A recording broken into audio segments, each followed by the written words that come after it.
நல்ல டேஸ்டியான மட்டன் கைமா பிரியாணி எப்படி செய்யறதா இந்த வீடியோவில் பார்க்க போகிறோம். வீடியோ பிடிச்சிருந்தா மறக்காம சேனலை லைக் பண்ணுங்கள், சப்ஸ்கிரைப் பண்ணுங்கள். வாங்க இதை இப்போ எப்படி செய்யறதுன்னு பார்க்கலாம். மட்டன் கீமா பிரியாணி பண்ணுறதுக்கு எண்ணெய் விட்டுக்கலாம். ஒரு ஸ்பூன் நெய் ஆட் பண்ணிக்கலாம். பட்டை, லவங்கம், ஏலக்காய், பிரியாணி எல்லாம் ஆட் பண்ணிக்கலாம். மீடியம் சைஸ் பெரிய வெங்காயம் 2 கட் பண்ணி வச்சுருக்கேன், அதை சேர்த்துக்கலாம். பச்சை மிளகா 2 கீறி வச்சுருக்கேன், அதை சேர்த்துக்கலாம்.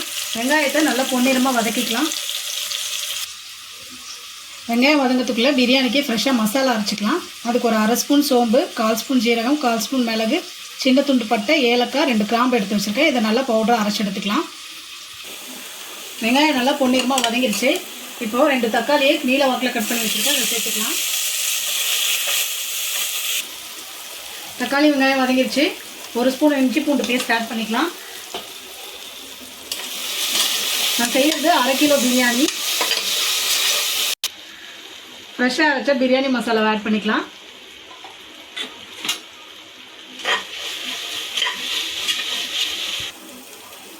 காரத்துக்கு 1 ஸ்பூன் வெறும் மிளகாய்த்தூள், நல்லா 300 கிராம் கொத்துக்கறி ஆட் பண்ணிக்கலாம்.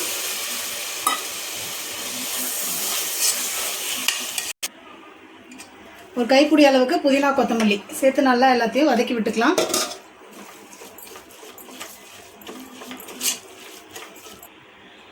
தேவையான அளவுக்கு உப்பு போட்டுக்கலாம். நம்ம நார்மலாக மட்டன் பெரிய பெரிய பீசஸாக போட்டு தான் பிரியாணி செஞ்சு சாப்பிட்ருப்போம். இந்த மாதிரி கைமாவில் பிரியாணி செஞ்சு சாப்பிட்டோம்னா நல்லா டேஸ்ட்டாக இருக்கும். இந்த மட்டனும் ரைஸும் நல்லா ஒன்றோட ஒன்று நல்லா வெந்து சேர்த்து சாப்பிடும்போது நல்லா ருசியாக இருக்கும். நீங்களும் இதே மாதிரி செஞ்சு பாருங்கள். 2 டம்ளர் பாஸ்மதி அரிசியை 20 நிமிஷத்துக்கு முன்னாடி நல்லா கழுவிட்டு ஊற வச்சுருக்கேன். இப்போ இந்த தண்ணியை நம்ம ஆட் பண்ணிக்கலாம். 2 டம்ளர் அரிசிக்கு 3 டம்ளர் தண்ணி ஊற்றணும். பாஸ்மதி ரைஸ்க்கு 1 டம்ளருக்கு 1.5 டம்ளர் தண்ணி வச்சா சரியாக இருக்கும்.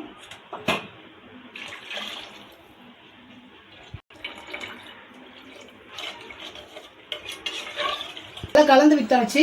மட்டன் வேகிறதுக்காக மூடி போட்டு 2 விசில் மட்டும் வச்சுக்கலாம்.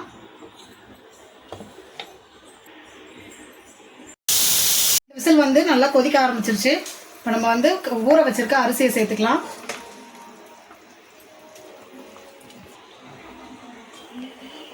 இந்த ஸ்டேஜில் உப்பு காரம் எதாவது வேணும்னா செக் பண்ணி ஆட் பண்ணி நல்லா கொதிக்க வச்சுக்கோங்க. இப்போ ஒரு அரை எலுமிச்சம்பழத்தை பூஞ்சி வச்சுருக்கேன், அதோட சாறு ஊற்றிக்கலாம். நல்லா கலந்து விட்டு குக்கரை மூடி 2 விசில் வச்சுக்கலாம். அரிசியும் தண்ணியும் இந்த மாதிரி ஈக்குவலாக இருக்கணும். விசில் நல்லா ப்ரெஷர் அடங்கிடுச்சு. குக்கர் திறந்து பார்த்துக்கலாம். நல்லா சாதம் உதிராக சூப்பராக வந்திருக்கு. நல்லா சாதம் உதிராக சூப்பராக இருக்குது பாருங்கள். கலந்து விட்டுக்கலாம்.